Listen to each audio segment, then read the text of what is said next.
ఎప్పుడన్నా మీకు ఈ మాటలు వస్తున్నాయా? What is the use of praying? I prayed and nothing is happening.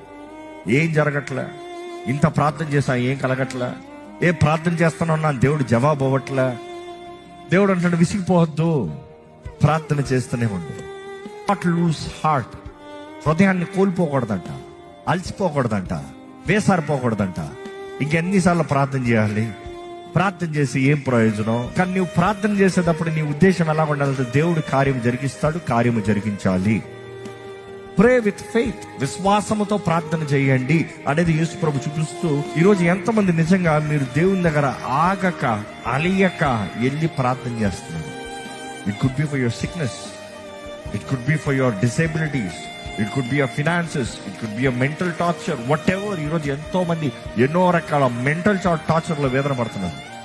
మనుషులతో చెప్పుకోలేని, మనుషులతో చెప్పుకుంటా పరువు పోతుందని బయటికి కక్కలేక, లోపట మెంగలేక ఉన్నారంట. లోపట జస్ట్ టార్చర్డ్ లైఫ్. ఈరోజు ఒక ప్రశ్న మిమ్మల్ని వేస్తున్నా.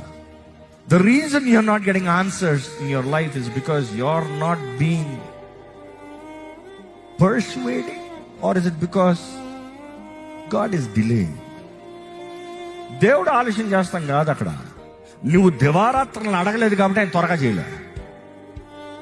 నువ్వు దివారాత్రులను అడిగితే ఆయన త్వరగా చేస్తాడంట.